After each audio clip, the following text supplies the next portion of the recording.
충성되게 하나님 앞에 서 있는 여러분들 축복합니다. 자, GT 역대상 20장 1절에서 8절 내용입니다. 우리 1절부터 3절까지 교독하겠습니다. 해가 바뀌어 왕들이 출전할 때가 되매 요압이 그 군대를 거느리고 나가서 암몬 자손의 땅을 격파하고 들어가 랍바를 에워싸고 다윗은 예루살렘에 그대로 있더니 요압이 랍바를 쳐서 함락시키매 2절 같이 읽겠습니다. 시작. 다윗이 그 왕의 머리에서 보석 있는 왕관을 빼앗아 중량을 달아보니 금 한 달란트더라. 그들의 왕관을 자기 머리에 쓰니라. 다윗이 또 그 성에서 노략한 물건을 무서이 내오고 3절 제가 있습니다. 그 가운데 백성을 끌어내어 톱과 쇠도끼와 돌서래로 일하게 하니라. 다윗이 암몬 자손의 모든 성읍을 이같이 하고 다윗이 모든 백성과 함께 예루살렘으로 돌아오니라.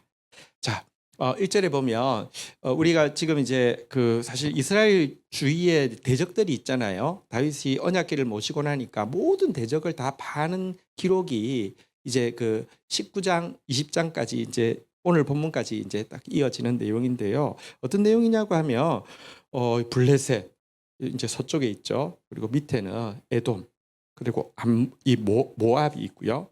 옆으로는 여기 암몬이 있는데 암몬이 지금 남아 있고, 암몬 하기 전에 암몬은 다윗에게 무언가 은혜 베푼 일, 작은 일이 있었던 것 같아요. 무슨 일인지는 모르겠어요. 근데 다윗이 은혜를 기억하고 여기는 건드리지 워낙 않았어요. 그리고 북쪽에 있는 아람 이렇게 다 정복을 했는데 암몬만 남았어요. 근데 암몬이 사실 호의를 베풀었는데 질투와 막 교만으로 괜히 시비를 걸었고, 자기 힘으로 안 되니까 무너진 아람의 용병을 얻어서 뭐 어떻게 같이 힘을 모아서 해보자고 했는데 두 차례나 이제 실패를 했어요. 그러면 이제는 암몬을 도울 사람은 아무도 없습니다. 그러니까 이제 암몬은 이제 무너지기만 하면 됩니다.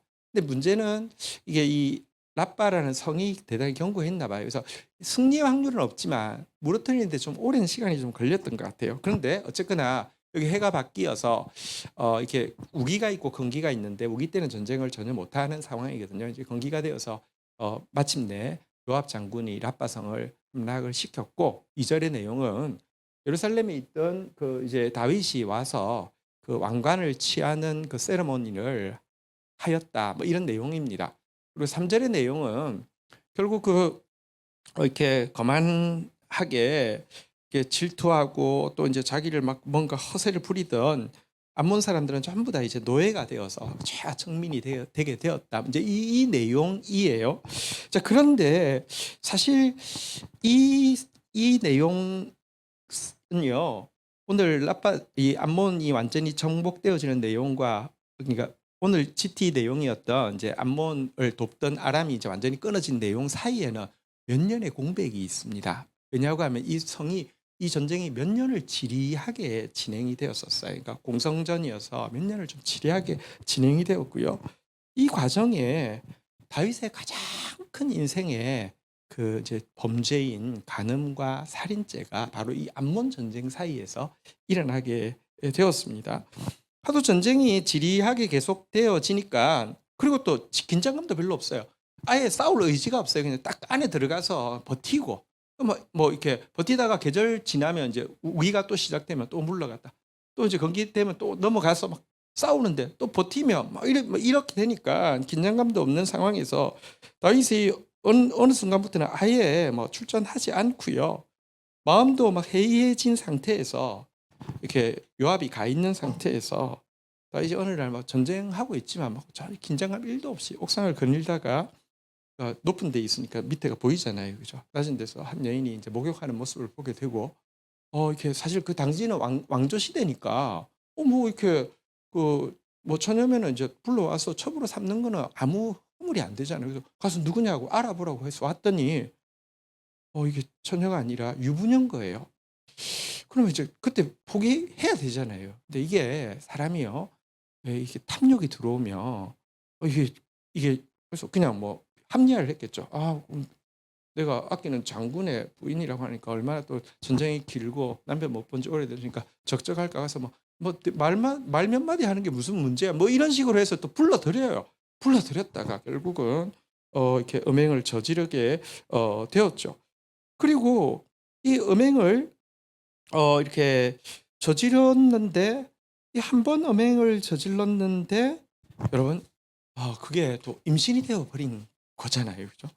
이게 너무 당황을 해 가지고 이 지금 태중에 있는 씨가 이게 자기 씨가 아니라 그 남편의 씨라고 가장을 하기 위해서 또 전쟁이 막 그렇게 막 치열한 게 아니니까 남편을 또 이제 뭐 이렇게 메시지를 보내서 불러들여 가지고 막 이렇게 위로하는 척하면서 그동안 수고했다고 하면서 집에 가서 잘 쉬라고 하면서 음식을 막 보내고 막 했는데 아유 그 다음날 보니까 이 우리아 장군이요 얼마나 충성되든지 이 우리아 장군이 집에 간 게 아니라 그냥 복도에서 그냥 잔 거죠. 너 뭐 이게 무슨 상황이냐 하니까 이렇게 이야기하죠. 언약궤와 이스라엘과 유다가 야영 중에 있고 내 주 요압과 내 왕의 부하들이 바깥 들에 진치고 있거늘 내가 어찌 내 집에 가서 먹고 마시고 내 처와 같이 자리이까. 근데 이 이야기를 이 우리아가 이야기할 때요. 여러분 다윗이 하나님이 자기한테 이야기하는 것 같지 않겠습니까? 지금 언약궤도 전쟁터라고 가 있는데 혼자 이제 뭐 이렇게 지루하다고 뭐 이렇게 하다가 이 범죄를 저지르고 있는 이 도저히 너무 충성돼서 이게 안 되는 거예요. 술을 먹어도 안 되는 거예요. 결국은 바짝바짝 타들어가는 마음으로 아무 방법도 통하지 않자 결국 다시 돌려보내면서 전갈을 하나 손에 쥐어서 주었는데 그게 무슨 내용이었냐고 하면 요압 장군한테 이 우리아 장군을 그 제일 사지로 몰아서 죽게 하라는 지령으로 이렇게 보낸 것이고 결국은 이렇게 죽게 되는 거죠. 이 보시면 우리가 두 가지를 알 수 있는데 하나는 죄는요 감출 수 없다는 것과 두 번째는 죄는 절대로 그대로 있지 않고 자란다는 거예요. 이렇게 간음해서 이제 살인으로 이렇게 넘어가게 된다는 것이죠. 결국 그렇게 해서 남편이 죽었는데 사실은 밧세바는 남편이 어떻게 죽었는지 과정을 전혀 몰랐던 것 같아요. 그래서 남편이 죽었을 때 막 통곡을 하는데 여기는 아마 뭐랄까요 남편이 없는 사이에 정절을 지키지 못하는 자기에 대한 자책과 함께 갑자기 죽은 남편에 대한 막 그 안타까움까지 포함해서 막 크게 통곡을 하게 되었고요. 장례식을 마친 이후에 다윗은 서둘러 그를 아내로 이렇게 받아들이게 되었습니다. 그런데 임신이 되었다는 소식을 이제 이렇게 흘려 보내니까 백성들의 반응이 어땠냐고 하면 아주 좋았어요. 이렇게 휘하의 이렇게 부하가 전쟁에서 전사했더니 그 아내를 위로하기 위해서 이렇게 아내로 맞아주고 그랬더니 하나님께서 축복하셔서 이렇게 씨를 주셨다고. 하나님 축복이라고. 이렇게 분위기가 이렇게 돼가지고 완전 범죄가 되는 줄 알았죠. 이렇게 그리고 자기도 이제 한 곱이 넘어갔구나 이러고 있었죠. 그런데 여러분 하나님 보고 계시잖아요. 사람은 속일 수 있어요. 여론도 속일 수 있어요. 여론도 조작도 할 수 있어요. 근데 하나님 못 속이잖아요. 그리고 때가 되었을 때 나단을 보내서 이제 정확하게 지적을 했는데요. 다윗이 왜 하나님께서 귀하다고 이야기하고 다윗이 진짜 택함 받은 사람이라는 증거가 무엇일까요? 죄 안 짓는 게 아닙니다. 다윗이요.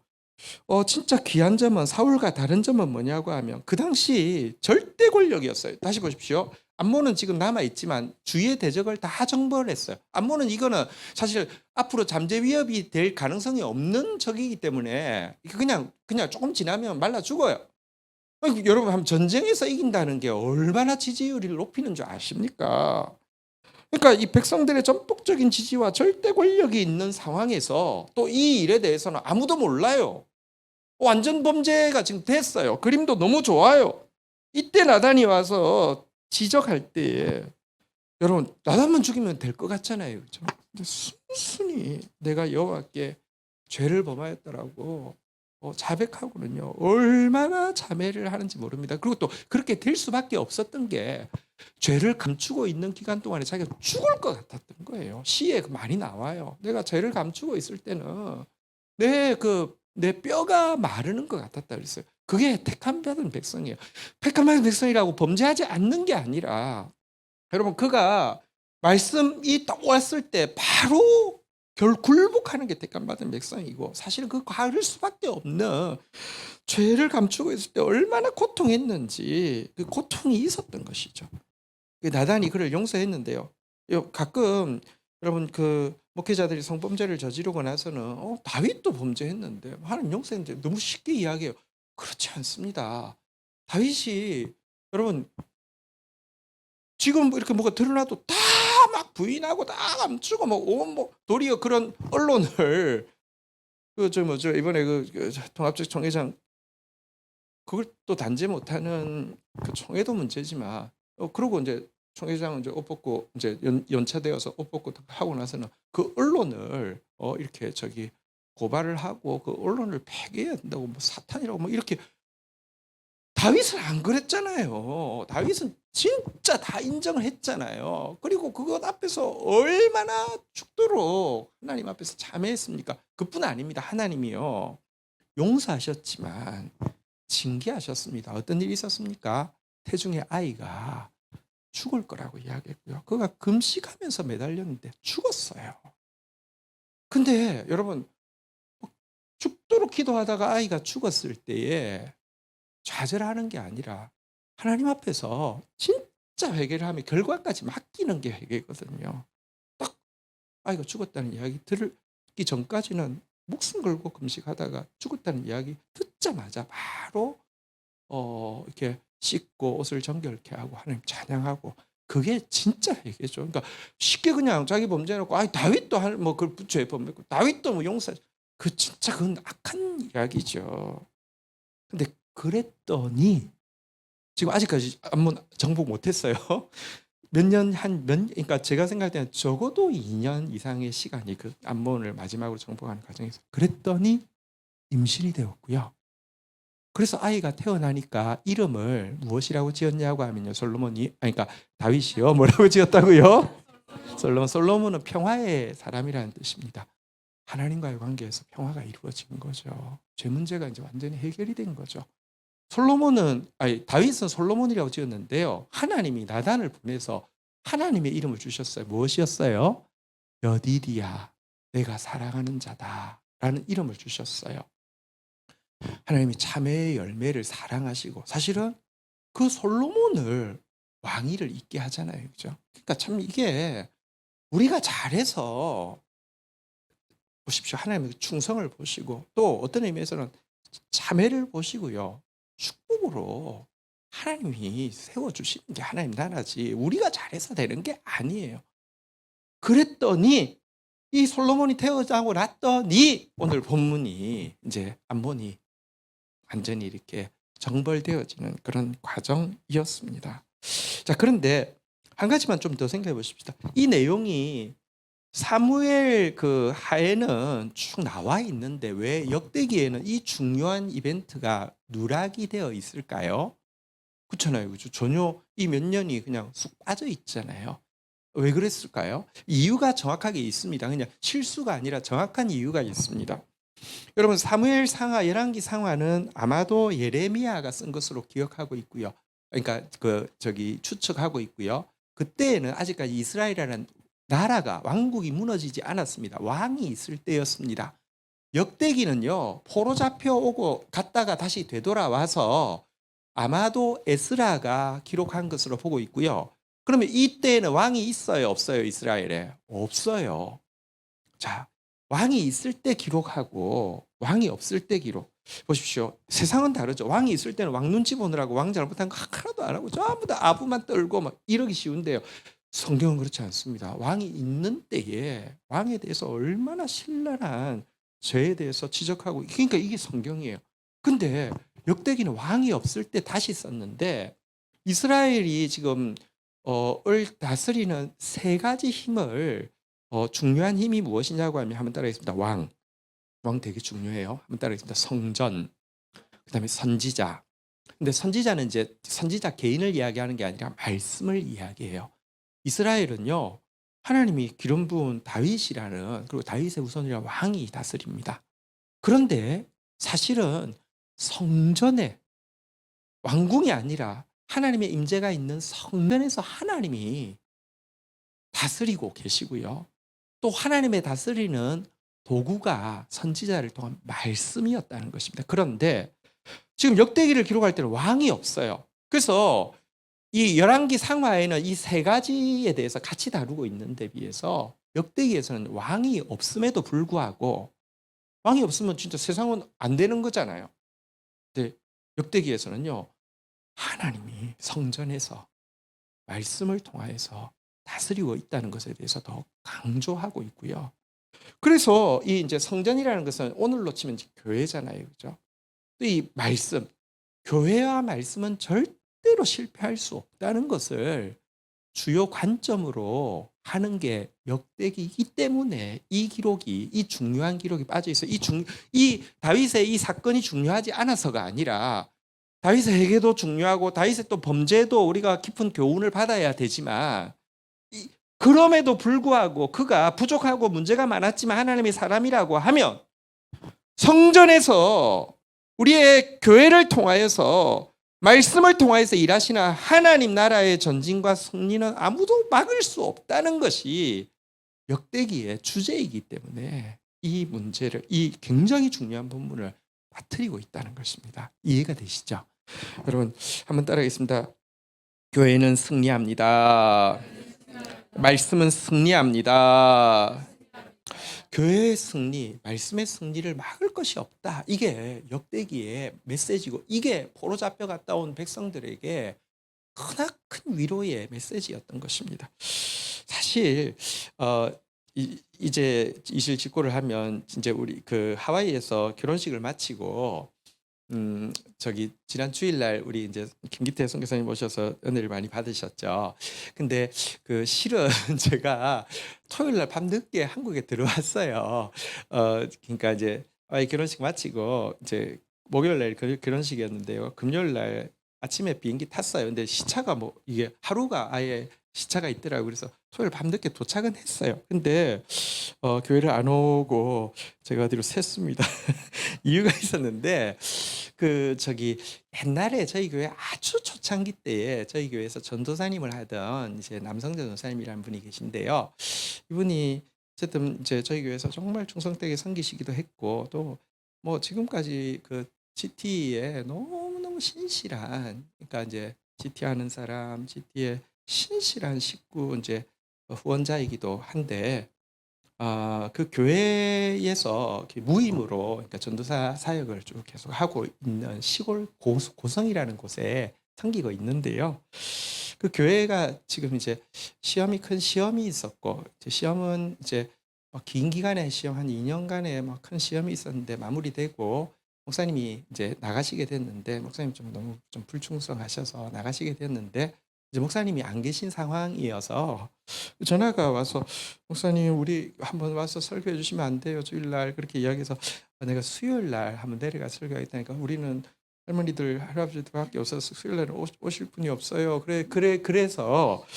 그래서 이제 주일날 뭐 그 낮 예배, 또 시골 교회니까 오후 예배도 있고 한데 좀 안 되냐고 해서, 내가 하와이 갔으면 아마 주일날 안 올 거다 이렇게 생각을 하실 것 같아가지고, 그래서 제가 이제 그걸로 좀 샜던 건데요. 사실 이제 하면서 마음이 되게 좀 막 되게 그러니까 뭐랄까, 설교 준비가 너무 좀 무거운 거예요. 왜냐하면 두 가지인데, 하나는 할머니 할아버지들밖에 주로 안 계시는 교회에서 제 설교가 그렇게 쉬운 설교가 아니잖아요, 그죠? 또 막 이렇게 쉽고 재밌는 설교하면 되는데, 문제는 지금 교회가 너무 큰 시험을 이제 지나고 있기 때문에, 그러니까 좀 교회에 대해서 이렇게 이야기를 해야 되다 보니까 이 두 가지 때문에 돌아오는 비행기 안에서도 설교 준비를 계속하고, 한국에 도착해가지고요, 밤늦게 도착했는데 교회 와서 새벽 2시 반까지 설교 준비하고 프린트해서 이렇게 이제 새벽 4시 반에 일어나가지고 5시 이제 그 고성 가는 이제 그 고속버스를 타고 내려가는데도 프린트까지 했는데, 이거 할머니 할아버지들이 이거 알아들을까 이리 싶어가지고 결국 차 안에서 컴퓨터를 계속 고치고 이제 갔어요.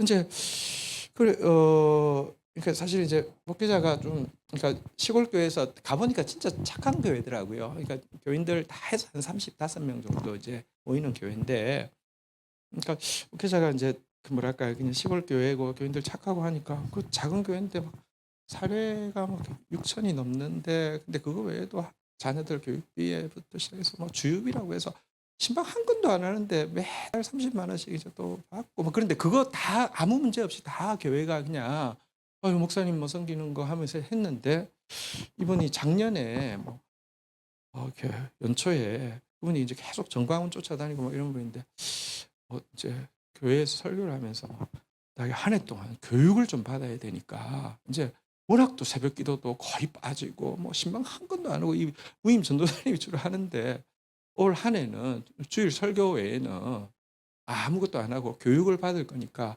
학비를 이 사례뿐 아니라 학비를 지원하라고 이렇게 이야기를 하시니까, 교인들이 이제 이거 이제 이렇게 좀 이렇게 되면서 결정을 해서 나가시기로 했는데, 나가기로 약속을 한 때로부터 10개월을 안 나가고 그냥 버티는 거예요. 그러다가 이제 몇 달 바로 전달에 나가신 거예요. 그러니까 그 2년간 교회가 얼마나 좀 어려웠겠습니까? 이거 진짜 상상이 되잖아요, 그죠? 그런 교회였으니 저도 마음이 이렇게, 그래서 어쨌든 그러니까 최선을 다해서 준비를 하고 내려가서 이제 설교를 하는데, 진짜 이게 이건 진짜 사람이 할 수 있는 일이 아니잖아요, 그죠?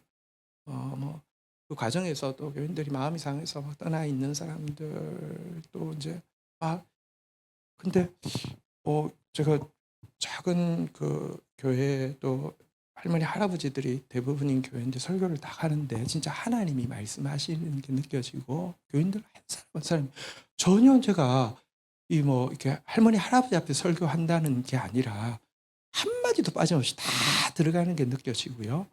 이렇게 회복이 이렇게 말씀으로 말미암는 위로와 회복이 확 이루어지는 게 확실히 느껴지는 거예요. 이게 야, 이거 대단히 이거 진짜 예배의 영광을, 교회의 영광을 좀 막 경험하는 시간이었어요. 그리고 제가 설교 시간에 그런 이야기를 했어요. 교회는 그리스도의 몸이고, 아무리 일그러져 보여도 그리스도의 몸이고, 성령은 교통하고 있다고. 우리가 아무리 막 어떤 때는 막 마음이 상해서 낙심해서 이런다 할지라도 성령이 지금 친히 이게 그리스도의 교회이기 때문에 교통하고 있다고. 그래서 뭐 저 예를 이렇게 들었어요. 뭐 예를 들어 어떤 교회에 큰 시험이 지나가고 나면 아무도 안 남을 것 같고 이제 그냥 끝난 것 같은데, 그런 교회 새벽 기도에 가면 의외의 사람이 와서 기도하는데, 그게 그냥 형식적인 기도가 아니라 주의 기름 부으심이 있어서 깊은 기도를 하고 이러는 일이 있다고. 왜냐고 하면 교회는 그리스도의 몸이고 성령은 분명히 교통하고 있다라고 이야기를 하고, 그래서 교회의 승리는, 교회의 영광은 누구도 빼앗아갈 수 없다, 그런 이야기를 했는데요. 근데 이게 식사를 하다 보니까 이제 이 실제였던 거예요. 왜 이게 위로가 되었는지, 왜 이게 성령께서 이제 그 집회 가운데 임하셨는지 식사를 하다 보니까 알게 됐어요. 그날 식사를 이제 거기는 이제 교인이 한 분씩 돌아가면서 이제 식사를 준비하는데, 맡기로 한 권사님이 일이 있어서 못 오시는 바람에 그 교회 신앙생활을 처음 하는 여성도가 처음으로 음식 준비를 하게 된 거예요. 그러니까 이제 그래서 이제 음식 준비를 했는데 너무 정성스럽게 하신 거예요. 그래서 이제 음식 먹으면서 이렇게 뭐 이렇게 너무 맛있게 준비하시니까 한번 아유 너무 맛있다고 이야기하니까 남편이, 우리 아내 요즘 저기 교회 다닌다고 그분도 제가 교회 간다고 하면 저 이제 부산에서 살다가 한 2년 전에 내려오신 분이, 근데 아무도 안 믿는다고 하면서, 그러니까 남편이 하는 말, 사실 우리 아내 욕쟁이에요 이렇게 이야기를 하고, 예수 안 믿을 때 욕 엄청 잘하고, 근데 이게 하는 말이 예수 믿고 욕 끊었어요 이렇게 이야기를 하는데, 어쨌든 욕쟁이, 아직까지 집사님도 아닌 아내는, 그러니까 완전 생짜백인데 이제 음식을 하신 거예요. 그래서 음식을 참 맛있게 먹고다가 이야기를 하다 보니까 이게 참 그 주인공이니까 음식을 하게 하신 거예요, 하나님이. 무슨 일이 있었냐고 하면, 이분들이 이제 2년 전에, 다시 말하면 이제 시험이 이제 본격적으로 시작된 때에 부산 살다가 이 부부가 고성으로 내려왔고요. 근데 그때 마음에 이상하게 하나님이 살아계신 게 느껴져서 교회를 오게 된 게 이 교회고, 교회 상황은 진짜 최악의 상황인데 왔어요. 근데 하나님의 임재가 더 크니까 뭐 워낙 또 교회를 다녀본 적이 없으니까 교회는 다 이런 데인가 보다 이렇게 생각하고 그냥 이 2년을 버티고 다닌 거예요. 근데 이렇게 한 1년 이상 다니다 보니까 재미도 하나도 없고요.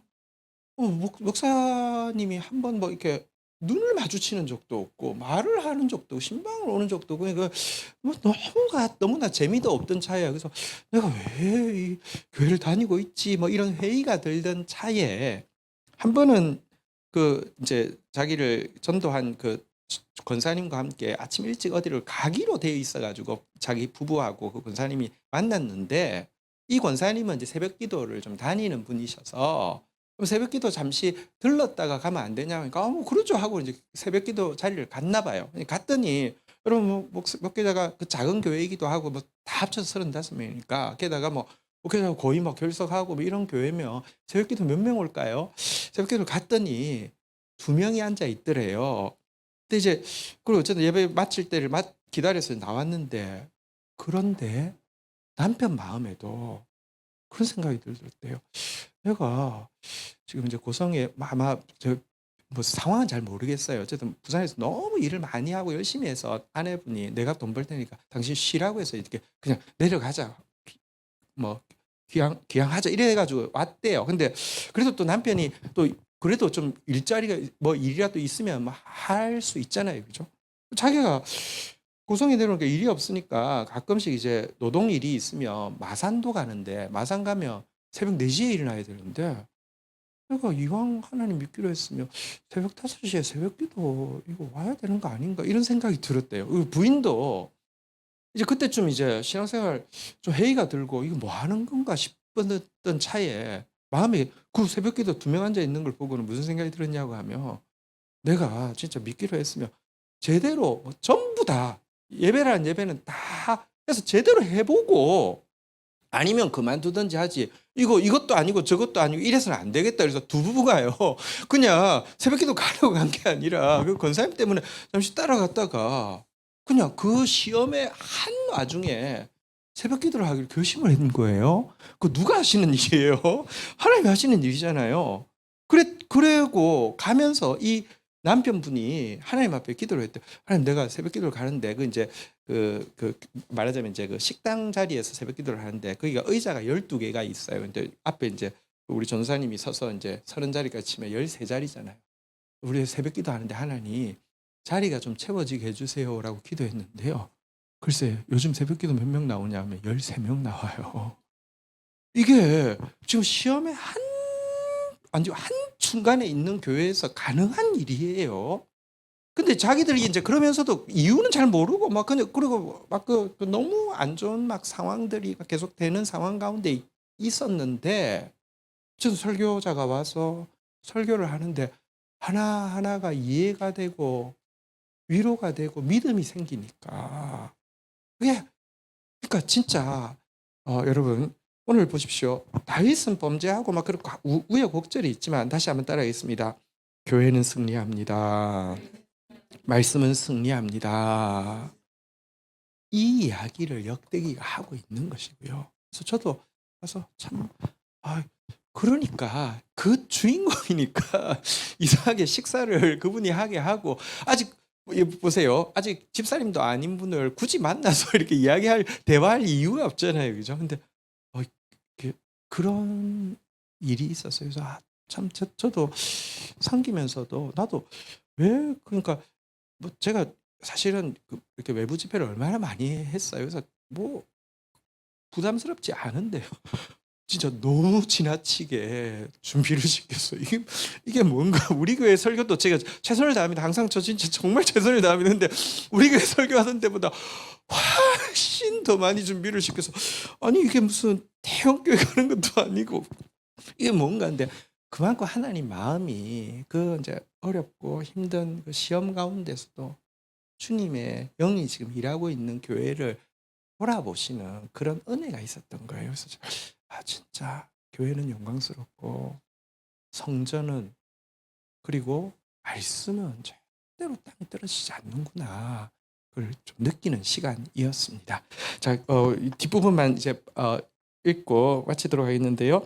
4절부터 한번 볼까요? 교독하겠습니다. 이후에 블레셋 사람들과 게셀에서 전쟁할 때에 후사 사람 십부게가 키가 큰 자의 아들 중에 10배를 쳐 죽임에 그들이 항복하였더라. 5절 읽겠습니다. 시작. 다시 블레셋 사람들과 전쟁할 때에 야일의 아들 엘하나니 가드 사람 골리앗의 아우 라흐미를 죽였는데 이 사람의 창자루는 배틀째 같았더라. 6절 제가 읽겠습니다. 또 가드에서 전쟁할 때에 그곳에 키 큰 자 하나가 손과 발에 가락이 6씩 모두 24이 있는데 그도 키가 큰 자의 소생이라. 7절 읽겠습니다. 시작. 다윗의 형 시므아의 아들 요나단이 그를 죽이니라. 8절 마지막으로 읽겠습니다. 시작. 가드의 키 큰 자의 소생이라도 다윗의 손과 그의 신하의 손에 다 죽어. 자, 여러분, 근데 이게 지금 합쳐서 그 5절에 기록되어 있는데 디테일로 뜯어보면 대단한 이야기들이거든요. 그러니까 앞부분에서는 이제 라빠성을 점령한 뭐 요압 장군 이야기였다고 하면요, 나머지 이제 장수들 이름이 쭉 나와 있는데요. 예를 들어 저기 십부게라는 장수가요, 이렇게 거인족에서 십배라는 사람을 쳐 죽였다, 이런 이야기였고요. 그 다음에 보니까 엘하난이라는 사람이 골리앗의 동생 라흐미를 죽였어요. 골리앗의 동생이면 거의 골리앗급이잖아요. 다윗이 골리앗 죽인 이야기는 엄청 잘 알지만 여러분 저기 엘하난이 라흐미 죽인 이야기는 모르잖아요, 그죠? 근데 여기도 보니까 이 사람도 창자루가 배틀째 같았다. 골리앗하고 거의 똑같아요. 근데 그냥 죽였어요. 또 그 다음에 또 보니까요, 요나단이라는 사람은 그 다윗의 친구 요나단은 아니죠. 손가락 발가락 6개씩 있는 거인족을 그가 이스라엘 능력하자 쳐 죽였다, 이렇게 이야기를 하고 있는데요. 지금 여기 나온 거인들 이야기는 막 진짜 막 옛날 같으면 이스라엘 전 군대가 막 벌벌 떨 문제인데 이제는 이것들 점령하는 거는 일도 아니어서 그냥 아마 이 성경에 분명히 있지만 이름 아는 사람 아무도 없을걸요. 여러분 알았어요? 뭐 엘하난 그 십부게 이런 사람들 알았어요. 몰랐잖아요. 근데 이게 또 이게 이 쭉 기록되어 있는 이야기가 무엇을 이야기합니까? 여러분, 다윗이 하나님의 사람으로 서고 또 솔직히 다윗이 범죄하고 있어가지고 이 전쟁에는 참여도 안 했잖아요, 그죠? 그렇지만 하나님의 교회가 하나님의 말씀이 전진할 때에는요, 승리는 수학 공식처럼 법칙이 되어진다라는 이야기를 하고 있는 것입니다. 우리가 지금 사단의 머리를, 골리앗의 머리가 아니라 사단의 머리를 깨뜨리신 예수 그리스도를 믿고 따라가는 교회고, 예수 그리스도의 말씀을 붙잡고 나아간다고 하며 우리 앞에서는요, 사단에게 남아있는 것은요, 패배와 수치를 당하는 일 외에는 아무것도 남아있지 않다. 승리는 법칙이다. 이렇게 이야기하고 있는 내용입니다.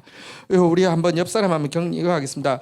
승리는 당연한 일입니다. 교회는 승리할 것이고요. 말씀은 승리하실 것이고요. 여러분들이 하나님께서 여러분들의 충성을 받으셨고 여러분들의 충성을 기억하십니다. 여러분들 하나님께서 주시는 보상은 당연한 것입니다. 보상에는 보복도 들어가 있습니다. 대적에 대한 보복도 여러분 보게 될 것입니다. 그 위대하신 하나님을 우리 함께 찬양하며 나아가도록 하겠습니다. 다 함께 자리에서 일어서시겠습니다.